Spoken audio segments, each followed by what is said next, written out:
l'impression qu'on vit dans un monde où la morale n'existe plus. Quand on se tourne un peu, on voit vraiment le monde change, mais pas dans le sens que l'on voudrait. On ne respecte plus les leaders, les autorités, on n'est plus d'accord avec rien. Je comprends qu'on ne soit pas d'accord, mais on oublie une chose, c'est d'être respectueux. Et aujourd'hui, on voit des gens qui sont toujours en désaccord, surtout. Vous pouvez parler d'un sujet sociétal, vous verrez, les gens sont en désaccord. Vous pourrez parler de la Bible, les gens encore sont en désaccord. Et bien souvent, ils vous montrent de l'irrespect. On vit dans un monde de colère, de violence. C'est un monde aveugle. Un monde qui n'aime pas vivre sous l'autorité. Un monde qui veut être détenteur du savoir. Un monde qui croit tout savoir. Et qui ne veut pas admettre son ignorance. Et quand on regarde un peu, on a l'impression que les chrétiens ont des lunettes de soleil à l'église. Ils ne voient plus vraiment qu'est-ce que la révélation de Jésus. Ils ne viennent plus vraiment pour recevoir Christ dans leur vie et pour marcher dans la parole de Dieu. Ils viennent comme on va à la plage pour se faire bronzer et voir les choses que l'on veut voir. On veut par tous les moyens s'approcher au maximum de Jésus, quitte parfois à ressembler à des extrémistes. Jésus m'a dit ça, Jésus m'a montré ça, Jésus ceci, Jésus cela, il faut faire comme ça, il ne faut pas faire comme ça. Mais je vais vous dire une chose, ce n'est pas la quantité de ce que vous savez qui est important. Ce qui est important, c'est comment vous comprenez. Quelle est la compréhension de la parole de Dieu? Comment vous la recevez? Des fois, j'ai le sentiment que quand j'apporte un message et que je demande « qu'est-ce que vous avez compris ?» j'ai le sentiment que les gens n'ont pas compris grand-chose. Et bien souvent, c'est même loin de ce que je voulais dire. Une mauvaise compréhension, un filtre intellectuel qui ne permet que de prendre ce qui nous intéresse, ce que nous admettons et qui rejette tout ce dont nous sommes en désaccord. Alors que nous sommes appelés à vivre l'obéissance de la parole de Dieu. Et puis dans tous les cas, on ne saura jamais tout sur Dieu. On découvre pas à pas. Alors, ce n'est pas la peine de se mettre la pression et une pression supplémentaire. Peut-être aujourd'hui les choses sont brouillées, mais ne t'inquiète pas. De meilleurs jours arrivent. Et je vais illustrer mon propos par l'évangile de Marc, au chapitre 8, versets 22 à 31. Ils se rendirent à Bethesda et on amena vers Jésus un aveugle, qu'on le pria de toucher. Il prit l'aveugle par la main et le conduisit hors du village. Puis, il lui mit de la salive sur les yeux, lui imposa les mains et lui demanda s'il voyait quelque chose. Il regarda et dit « J'aperçois les hommes, mais j'en vois comme des arbres, et qui marchent. » Jésus lui mit de nouveau les mains sur les yeux, et quand l'aveugle regarda fixement, il fut guéri. Il vit tout distinctement. Alors Jésus le renvoya dans sa maison en disant « N'entre pas au village. » Jésus s'en alla avec ses disciples dans les villages de Césarée, de Philippe, et il leur posa en chemin cette question à ses disciples. Qui dit-on que je suis? C'est Jésus qui vous pose cette question. Qui dit-on que je suis? Et ils répondirent, Jean le Baptiste, les autres Élie, les autres, l'un des prophètes. Et vous? Et vous? Leur demanda-t-il, que dites-vous que je suis? Alors Pierre lui répondit, tu es le Christ. Jésus leur recommanda sévèrement de ne dire cela de lui à personne. Alors il commença à leur apprendre qu'il fallait que le Fils de l'homme souffrit beaucoup, qu'il fut rejeté par les anciens, par les principaux sacrificateurs et par les scribes, qu'il fut mis à mort et qu'il ressuscita 3 jours après. Et je voudrais vous parler aujourd'hui de ce monde aveugle. Même une église qui ne voit pas les choses clairement. Et puis, je voudrais vous parler des meilleurs jours à venir, parce que c'est dans l'obscurité que la lumière brille. Cet homme, après un premier toucher de Dieu, voyait les arbres et avait besoin d'un second toucher pour voir toutes choses correctement. Parfois, les choses ne se font pas du premier coup avec Dieu. C'est fascinant parce qu'en relisant ce texte et en enlevant tout ce qui était devant mes yeux, dans mes pensées, mes idées préconçues, et j'ai relu ces quelques lignes et là, des détails m'ont interpellé. Je voyais de nouvelles choses dans ces quelques lignes. Et je vais vous dire, c'est important de venir à Dieu sans se dire, voilà, je connais déjà ce texte, je l'ai lu, il ne va rien m'apporter, je n'ai pas besoin de le lire à nouveau. Mais chaque jour, nous sommes comme des étudiants qui avons soif de la connaissance de la parole de Dieu. J'ai soif de la révélation de la parole. Et la révélation de la parole m'est donnée quand j'ouvre les Saintes Écritures, quand je les redécouvre, quand je les médite. Un texte. Le seul texte où on voit que Jésus, lui qui a fait des miracles et des miracles, n'a pas guéri du premier coup le Seigneur, cet homme, cet aveugle. Il a fallu qu'il s'y prenne à plusieurs reprises. Quand on regarde ce texte de plus près, on voit que ce n'est pas seulement cet homme qui est aveugle, mais bien tout le village, tout ce qui l'entoure. Cet homme était dans cette ville de Bethsaïda, une ville où Jésus avait fait des miracles et des miracles. Mais les gens n'avaient pas tous accepté Christ. Vous voyez, ce n'est pas parce que Dieu fait des miracles que forcément votre vie va changer, que forcément vous allez prendre de nouvelles directives.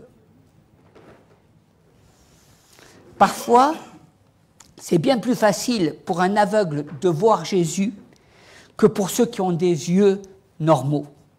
Et dans cette ville de Bethsaïda, ils étaient tellement habitués à parler des miracles de Dieu, à voir les prodiges que le Seigneur opérait, que finalement, ils étaient aveugles, aveuglés par ce qu'ils pensaient, par ce qu'ils avaient vu.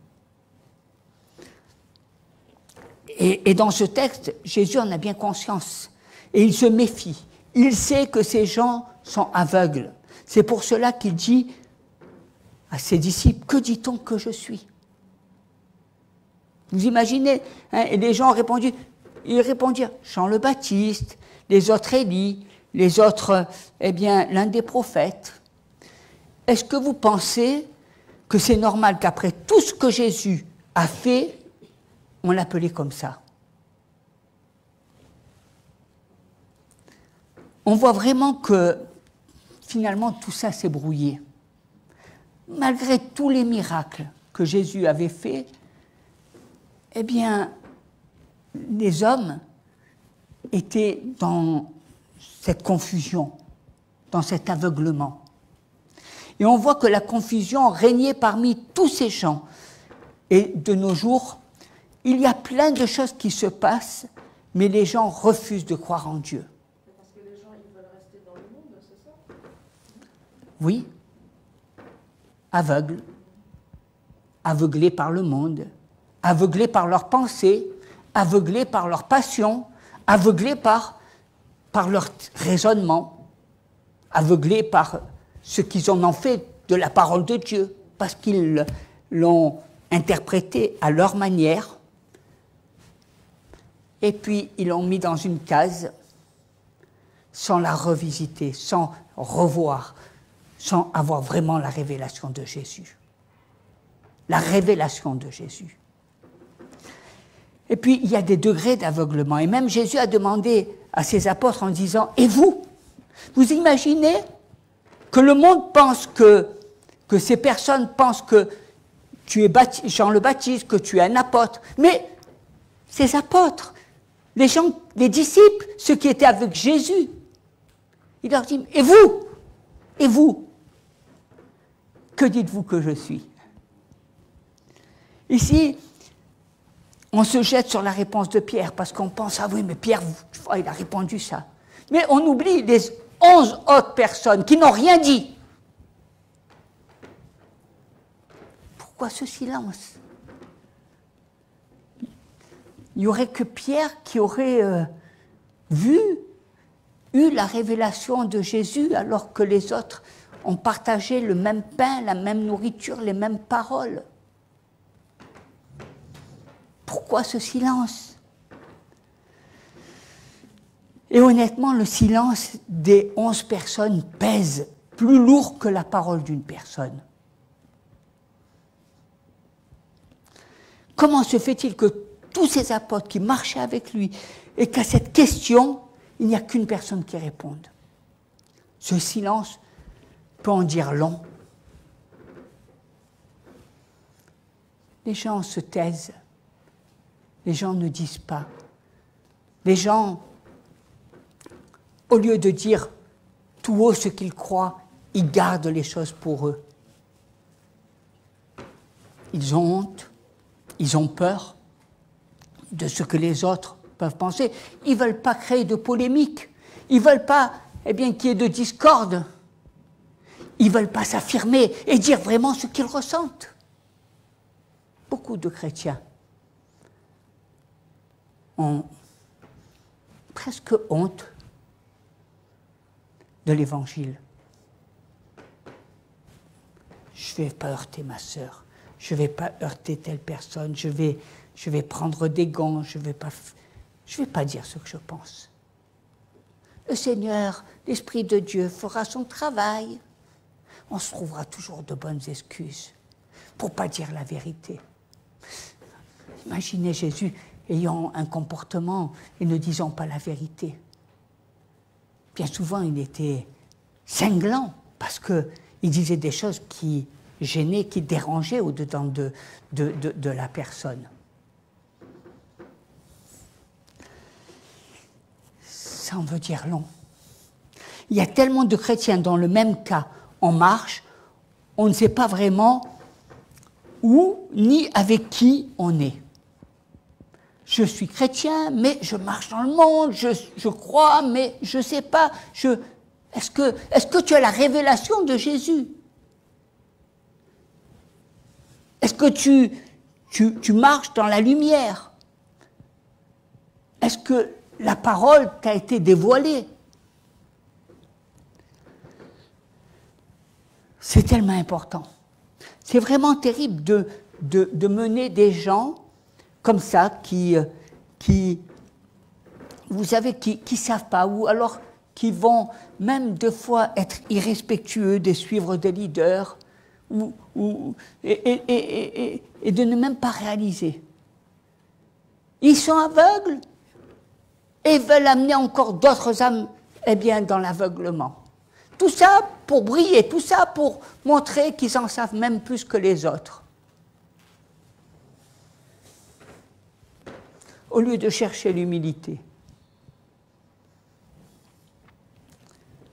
Le respect. Vous savez, un monde sans respect est un monde où le chaos règne, où la confusion règne, où la violence règne. On n'a plus le respect. On n'a plus le respect des serviteurs de Dieu. On n'a plus le respect des professeurs d'école. On n'a plus le respect de tout ce qui maintienne une société, une base, de l'ordre. Et plus on va dans le temps, et plus les gens deviennent de plus en plus irrespectueux. Pourquoi aller à l'église? L'église, c'est nous! Bien sûr. Mais la communion fraternelle. Une église universelle. Dieu me parle, je vais très bien, ma relation avec Dieu est très bonne, au beau fixe. Mais qu'en est-il de la réalité? Des hommes et des femmes qui ne veulent pas vivre la transformation de Jésus. Des hommes et des femmes qui veulent faire de la Bible une Bible qui est dans sa poche, comme notre billet est dans notre poche. Mais pas des hommes et des femmes qui veulent vivre la transformation de Christ et qui appuient leur vie sur le rocher des siècles. C'est tellement important. Tellement important. Parce que le temps passe. Et combien de fois je peux marcher dans l'égarement? Combien de chrétiens vivent l'égarement et l'égarement spirituel? Parce qu'ils n'ont pas su baser leur vie sur la révélation de Jésus et qu'ils n'ont pas vraiment vécu la transformation.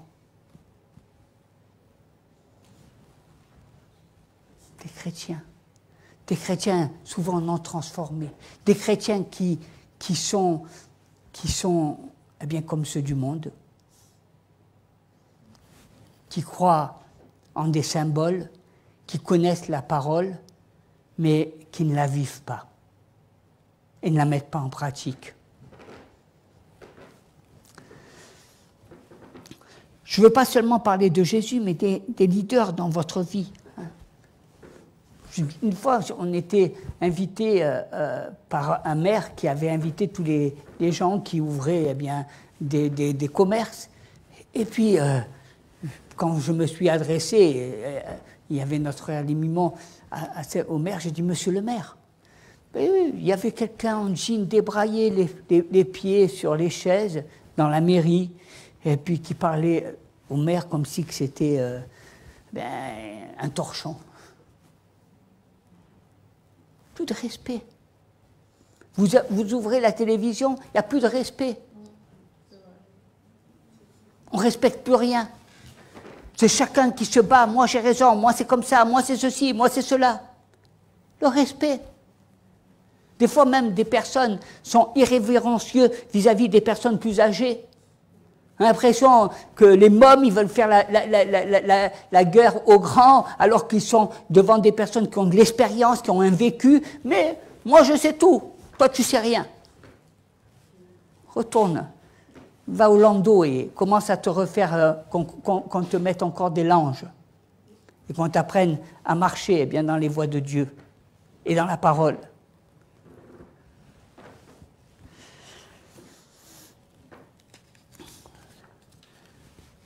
On s'adresse à son chef d'entreprise comme si c'était son copain. Parfois, on a tellement de familiarité qu'on ne réalise plus qui les gens sont vraiment. Et même des fois, on réalise la valeur des gens seulement quand ils s'éloignent de vous. Et surtout, je ne sais pas, mais surtout, quand les gens meurent. Vous savez, quand les gens meurent, c'est là où tout le monde est ton ami. On ne t'a pas vu pendant des années, mais je suis effondré, je suis apeuré, j'en peux plus.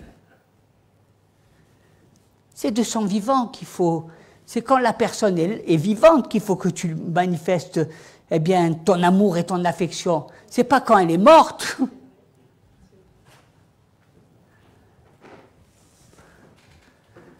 Bien souvent, on a ce regard, hein, cette pensée. Et je sais que notre sœur Lisette était quelqu'un de très, je dirais, droit sur ses bottes. Hein, des fois, elle ne comprenait pas. Elle disait, mais comment ça se fait, hein?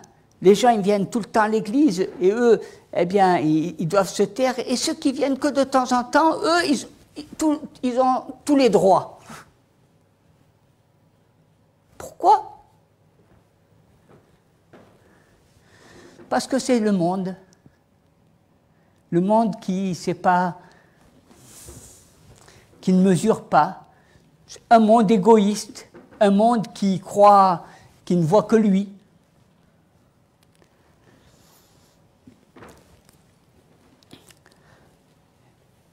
Et c'est important. Hein? Je dirais que c'est important. Parfois, on est tellement familier qu'on ne réalise plus eh bien, qui est vraiment la personne. On ne voit plus rien et on ne réalise plus ce qui est important. C'est pire encore, quand on pense que des gens peuvent marcher à vos côtés et que vous êtes complètement aveugle.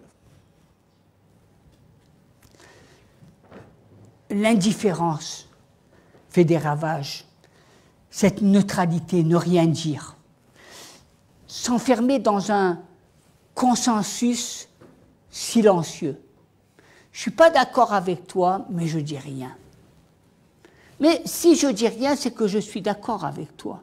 On a l'impression que les gens ne veulent plus prendre parti. On a l'impression que les gens, ils veulent plaire à tout le monde. On a l'impression que les gens veulent essayer de se fondre.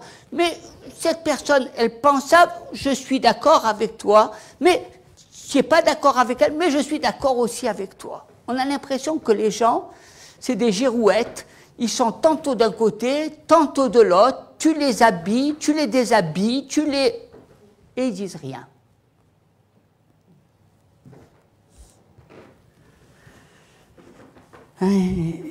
On veut être neutre. Les personnes silencieuses qui ne donnent jamais leur opinion parce qu'ils ont peur. Comment tu peux dire que tu es mon ami et que tu es indifférent à ce que je dis? Comment tu peux être mon ami? Si tu es mon ami, alors tu es avec moi. Tu ne vas pas aller contre moi. Si tu es un ami, tu vas le défendre. Tu vas le soutenir. Tu ne vas pas aller contre. Sinon, il te laisse tomber. Oui. Mais les gens, ils ne veulent pas. On veut ménager le chou et la chèvre. On est dans le compromis. On aime le compromis. Vous savez ce que Dieu dit? Eh bien, du compromis, il rejette, il vomit. Eh bien, ceux qui marchent dans le compromis. Et si les gens parlent en mal de moi, alors tu vas te taire. Combien de fois, eh bien, les gens vont dire du mal d'un serviteur de Dieu ou de ceci? Et alors tu dois dire, vous avez raison.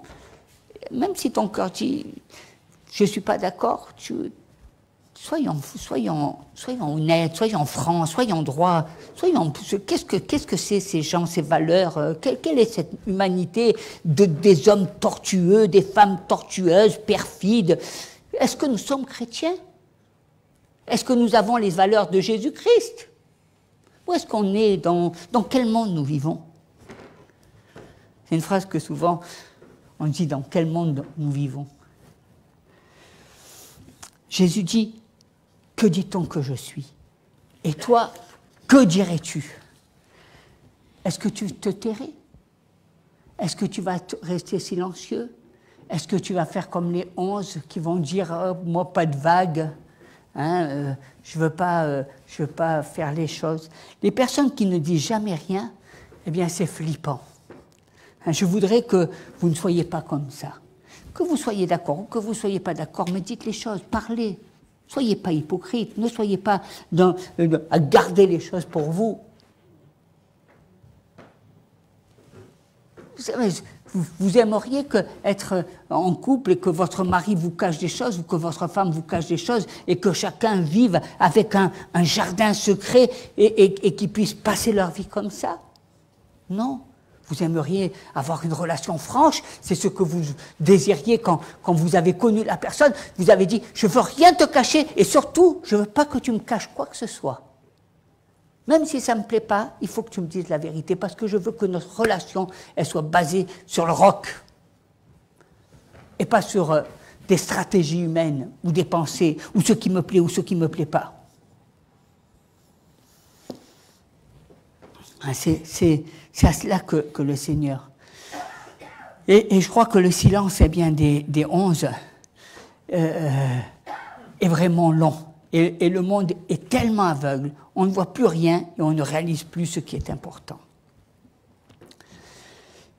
Et dans le verset, eh bien, on voit que Jésus, reprenant la parole, lui dit « Tu es heureux, Pierre, fils de Jonas, car ce sont pas la chair et le sang qui t'ont révélé cela, mais c'est mon Père qui est dans les cieux. » Hein, et là, on voit que cette révélation, elle vient de Dieu, parce qu'il a fait la révélation de Jésus. Je sais bien, vous savez, c'est pas évident, parce que Pierre a eu la révélation de Jésus comme fils de Dieu, mais nous savons très bien qu'à un moment donné, alors qu'il allait être crucifié, il a renié 3 fois Jésus.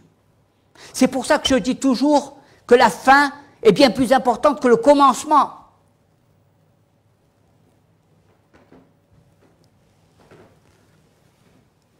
Pierre, parce qu'il a eu cette révélation de Jésus. Et je crois que lorsque nous avons la révélation de Jésus, eh bien, il y a une connexion avec Dieu. Les cieux sont ouverts. Parfois, on connaît l'Église par cœur, comment sont les murs, les rideaux. Mais ce qu'il faut, c'est dépasser le plafond. Ne regardez pas toujours au mur, au rideau, mais allez encore plus loin, encore plus haut avec le Seigneur. Hein, il ne faut pas s'arrêter à la chair et au sang, mais il faut s'accrocher à la révélation du Père dans les cieux. Il faut que le voile soit déchiré, il faut qu'on voit les malades guéris, les aveugles voir. Et il est le chemin, la vérité et la vie. Et il peut te donner accès à un niveau supérieur. Vous savez, c'est comme ta carte bleue ou ta carte American Express, elle t'ouvre des portes. Eh bien, Dieu ouvre des portes pour toi. Hein? Ce qui est fermé, il ouvre. Il t'ouvre la maturité de l'esprit. Il te fait comprendre des choses eh bien, que tu ne voyais pas. Cet aveugle n'était pas le seul aveugle, mais dans cette ville, il y avait tellement de personnes qui étaient aveugles. Et cet homme avait besoin de 2 touchés de Dieu. La première fois, il voyait les hommes comme des arbres. Et il avait besoin d'un 2e toucher de Dieu pour voir clair. C'est vrai qu'en parlant de cela, je n'avais pas réalisé cette chose. C'est qu'en fait, il a eu besoin de 3 touchés. Jésus a pris la main de cet homme et il l'a pris avec lui pour sortir hors du village. Jésus a pris la main de cet homme, il a touché sa main et il l'a pris hors du village.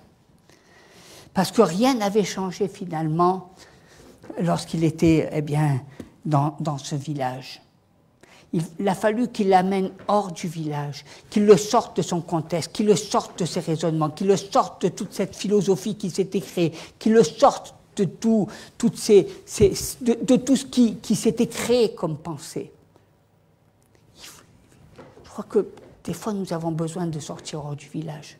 Nous avons besoin de nous retrouver, d'être honnêtes avec nous-mêmes et de ne pas nous laisser aller dans la confusion de tout ce que les gens pensent, de tout ce que les autres pensent, de tout ce que vous devez penser. À un moment donné, eh bien, ça étouffe. Parce qu'on voit les choses avec des yeux religieux, parce qu'on est aveuglé par nos propres pensées, alors que nous avons besoin de neuf, de nouveauté, de fraîcheur, d'éclairage. C'est pour ça que Jésus, eh bien, l'a amené hors du village. Et pour que cet homme soit guéri. Les choses du passé, bien souvent, nous enferment. Nos expériences, notre vécu, nos conceptions, tout ça, bien souvent, nous enferme, nous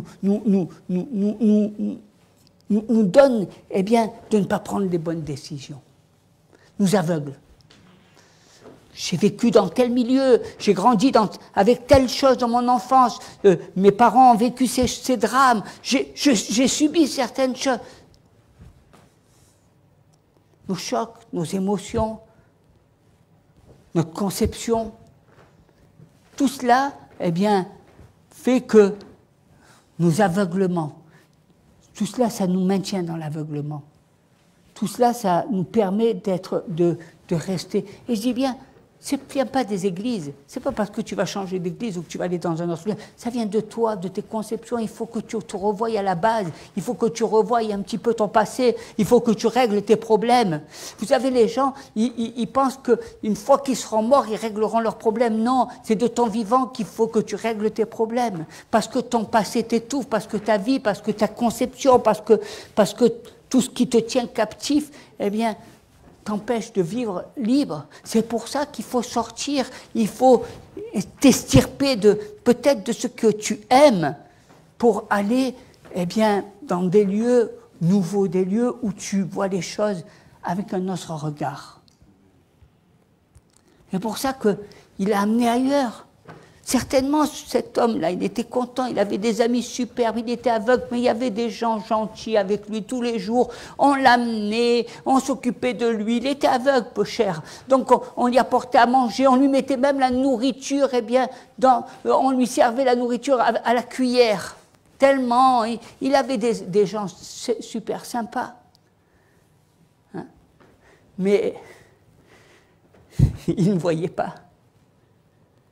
Il était aveuglé parce qu'il voyait plein de gens gentils autour de lui, plein de personnes, et finalement, il n'a même pas cherché la guérison, il n'a pas cherché, eh bien, il est resté, eh bien, dans cette situation d'aveuglement. Et souvent, eh bien, beaucoup de chrétiens pensent qu'en venant à Jésus, en ayant notre main dans sa main, eh bien, le miracle opérera. Mais si rien ne s'est passé, il a continué à marcher avec lui. Je crois qu'il faut marcher avec Jésus. Les gens pensent, ouais, j'ai donné mon cœur à Jésus, alors formidable, alléluia. Eh bien, et oui, alors qu'est-ce qui s'est passé? Dis-moi, quelle est ton expérience? J'ai donné mon cœur à Jésus. Où est la nouvelle naissance? Comment tu as évolué? Comment?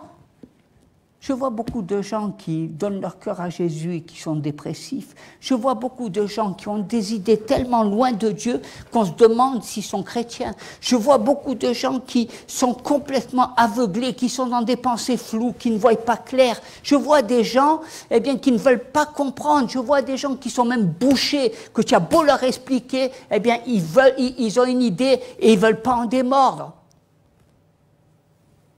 Têtus. Au lieu d'être dociles et doux, au lieu d'apprendre comme des enfants, est-ce que vous aimeriez avoir des enfants qui vont à l'école et qui donnent des leçons aux professeurs? Vous trouveriez ça normal? Mais dans les églises et dans beaucoup d'endroits, eh bien, c'est comme ça que ça se passe.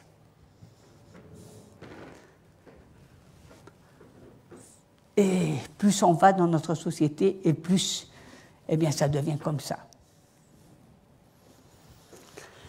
Alors le premier toucher n'était pas destiné à le guérir, mais le prendre hors du village. Et je crois, vous savez quoi, l'important n'est pas seulement d'avoir une bonne semence, Parce que la semence, c'est une chose, mais ce qui est important, c'est d'avoir un bon terrain. Est-ce que vous êtes un bon terrain? Est-ce que la semence, quand elle rentre dans la terre, elle porte du fruit? Est-ce que la semence, quand elle rentre dans la terre, elle ne tombe pas sur des cailloux? Être docile, recevoir la parole.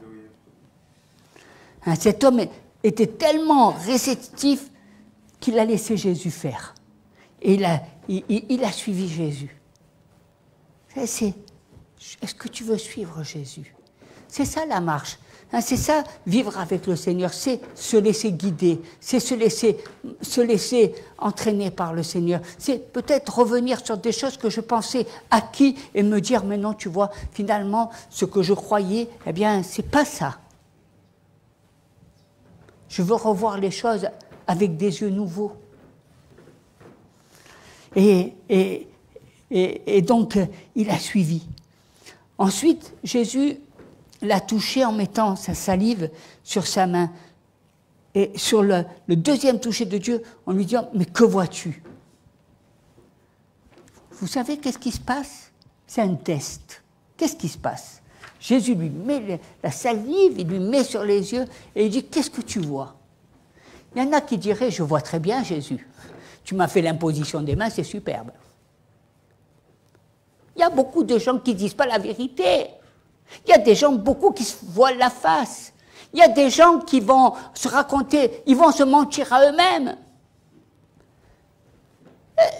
Je veux dire, ce gars, eh bien, cette personne-là, il a été honnête. Qu'est-ce que tu crois que Dieu t'envoie sa parole sans vérifier que tu sois vraiment dedans, que tu la vives, que c'est important de vivre la parole, c'est important de vivre la révélation de Jésus. Et c'est pour ça que ça a été un test. Et Dieu nous teste. Il teste notre foi. Il teste notre enracinement. Il teste notre manière d'être dans le Seigneur. Il y en a beaucoup qui ne comprennent pas. Il y en a, dès qu'ils tombent malades, c'est fini. Ils ne sont plus chrétiens. Ils vont se mettre en bagarre contre Dieu. Dès qu'il leur arrive quelque chose, c'est de la faute de Dieu. C'est un test. Parce que, quoi que Dieu fasse, il est Dieu. Et nous devons l'aimer. Est-ce que tu n'aimes plus tes enfants parce qu'ils ont fait des bêtises? Tu les aimes quand même si tu es en colère contre eux. Dieu nous aime. Et je crois que, est-ce que tu peux marcher en voyant des hommes comme des arbres? Imagine, est-ce que tu peux vivre? Est-ce que tu peux prendre de bonnes décisions quand tu vois tout trouble? Tu sais, ce n'est pas des lunettes de soleil qu'il te faut, c'est des lunettes de vue. Nous, on aime bien se montrer avec nos lunettes de soleil et à pavoiser pour dire « regarde comme je suis beau ». Mais tu as besoin de lunettes de vue pour voir les choses distinctement. Parce que quand tu vois les choses dans le flou, parce que quand c'est pas clair en toi, parce que quand dans ta tête tu es brouillé, tu as du mal à garder la foi, tu as du mal à avancer, les choses te rattrapent toujours. À un moment donné, il faut que tu arrives à sortir de toutes ces chaînes qui te tiennent captif pour aller de l'avant. Tu ne peux pas rester toute ta vie enchaîné. Un pas en avant, deux pas en arrière, un pas en avant, deux pas en arrière. C'est une valse à deux temps peut-être. C'est ce que les chrétiens font. Un pas en avant, deux pas en arrière. Un pas en avant, deux pas en arrière. Non, allez de l'avant. Il faut avancer. Tant qu'il fait jour. Et je crois que, comment peut-on prendre des bonnes décisions? Comment tu peux faire de bons choix si toi-même, tu ne vois pas les choses correctement? Si c'est trouble, tu es à la fois partagé avec tes sentiments qui sont là, qui te bloquent, et puis à la fois tu sais que la parole de Dieu a dit ça, mais tu n'oses pas parce que tu vas dire, mais sinon je vais offusquer telle personne, et même moi, j'aime bien cette situation. Mais jamais net, jamais clair, jamais. Mais si tu ne marches pas dans la lumière, si tu ne cherches pas à vivre et à voir les choses en face, tu seras toujours captif et tu feras toujours des mauvais choix et tu vas être malheureux dans ta vie. Soyons honnêtes. Pierre a répondu, hein, tu es le Christ, hein, mais malheureusement, il a renié 3 fois. Et je crois qu'il faut regarder ça. On voit clair d'un côté, mais on est aveugle de l'autre. On sait ce qu'il faut faire, mais on ne le fait pas. Le stress de nos vies n'est pas causé par les choses claires. Quand c'est clair, ça marche. Toujours quand tu as pris des décisions, quand tu t'es uni avec 2 personnes et que tu as dit, voilà, on va faire les choses comme ça, et on en a discuté, et c'est clair, eh bien ça roule, mon petit gars. Hein. Mais quand c'est pas clair, tu as toujours les rebonds, ça te retombe toujours dessus. Tu fais un pas en avant et puis tu fais 2 pas en arrière. Parce que c'est pas clair, parce que c'est pas net, parce que c'est comme cet homme, il voyait les hommes comme des arbres, c'était flou. Et dans vos décisions, dans vos choix, dans ce que vous devez faire, eh bien souvent, c'est flou. Alors que c'est la lumière, la clarté.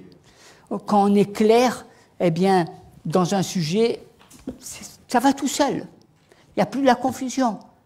C'est une ligne de route. Tu sais ce que tu dois faire. Tu sais ce qui est embêtant dans la vie. C'est que tu es toujours pris entre 2 marteaux, deux choix, là. Tu veux faire plaisir à l'un, tu ne sais pas comment faire avec l'autre, tu avances un pas, tu avances de l'autre, tu ne sais pas. C'est pas clair. C'est confus tout ça. Il faut savoir où je vais. Et quand je sais où je vais, tout rayonne sur mon chemin. Hein? Dieu prend soin de toute chose, de toute personne, et tout rayonne sur mon chemin, parce que c'est clair dans mon cœur. Je ne marche pas dans la confusion. Et je crois que c'est important. Nos luttes, nos combats. Avancer dans le brouillard, ce n'est pas évident. C'est stressant. Et il faut beaucoup de courage. Vous savez que les gens qui avancent et qui ne savent pas où ils vont, eh bien c'est difficile. Mais vous vous imaginez devant Jésus le courage de cet homme. Eh bien c'était de dire, voilà, je vois pas, je vois les hommes comme des arbres. Il a été courageux. Il voyait les choses en face. Il voyait les choses en face. Et je voudrais que vous voyiez les choses en face dans votre vie, parce que tant que le Seigneur Jésus revient pas, mettez-vous au travail. Ne soyez pas aveuglés, ne voyez pas simplement midi à votre porte, comme vous le souhaitez, mais essayez de vous mettre devant la croix et de mettre votre vie, eh bien, sous la croix, afin que le Seigneur agisse. Ne vous aveuglez pas, ne vous mentez pas, ne soyez pas aveuglés par vos émotions, vos caprices, tout ce que vous voulez, parce que vous voulez faire plaisir, parce que vous voulez aider les uns, parce que vous voulez aider les autres, mais vous ne pouvez pas vous couper en 4. Vous savez, vous connaissez l'histoire de cet enfant qu'on a apporté à Salomon. Eh bien, une mère et une autre mère, une mère qui dit c'est mon fils, l'autre dit c'est mon fils, eh bien, qu'on le coupe en 2. Et c'est la mère qui a dit non, je préfère que mon fils, il ait la vie. Plutôt que l'autre qui disait, ben oui, coupons-le.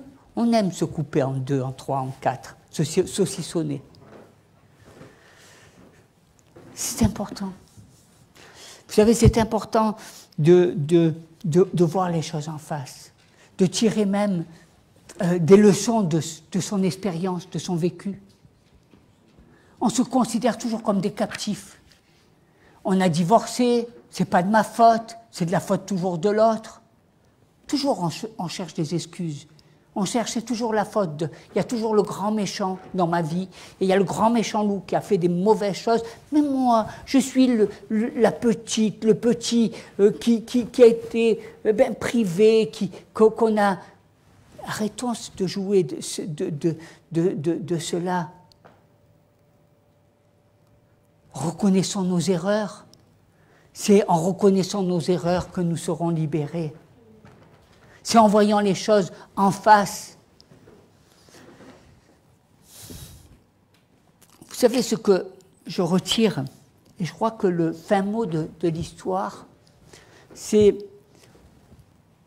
n'est pas la foi qui l'a emporté, mais vous savez ce qui a emporté, c'est le courage et l'honnêteté de cette personne. En fait, le diable ne veut pas que tu sois honnête. On vit dans un monde où les gens ne sont pas honnêtes. Ils ne se disent pas les choses vraies, ils ne parlent pas vrai, on cherche toujours midi 14h, on ne cherche pas à être honnête. Alors que c'est la vérité qui vous affranchit. Pourquoi se voiler la face? Pourquoi chercher midi 14h? Pourquoi ne pas se dire les choses en face? Pourquoi ne pas avoir un discours vrai?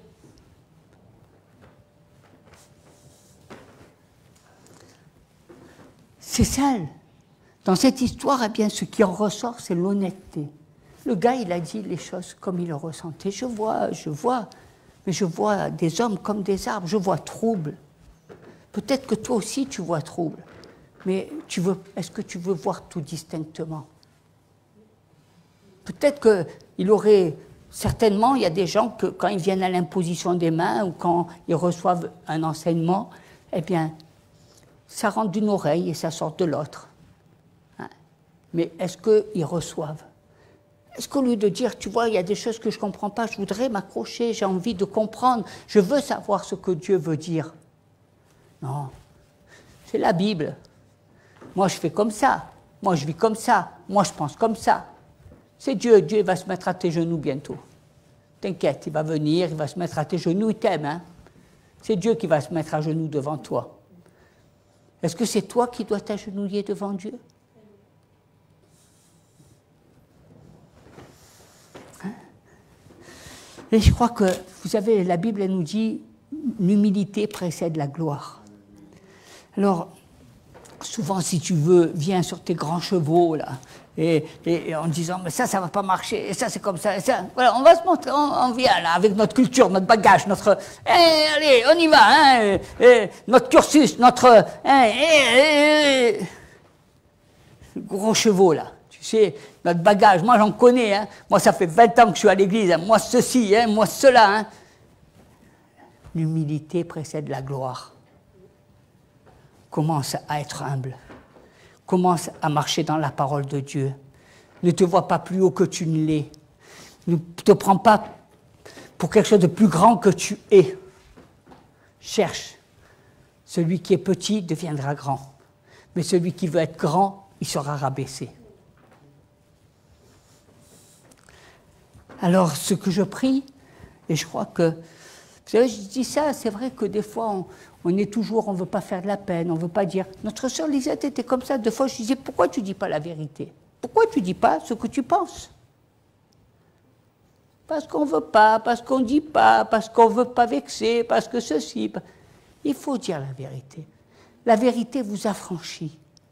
Arrêtons de nous mentir, arrêtons de nous voiler la face, arrêtons... Jésus lui-même, Jésus, qui s'appelle Jésus, qui est le Fils de Dieu, il a été voir les gens, il a dit, qu'est-ce qu'on dit de moi? Comment on me voit?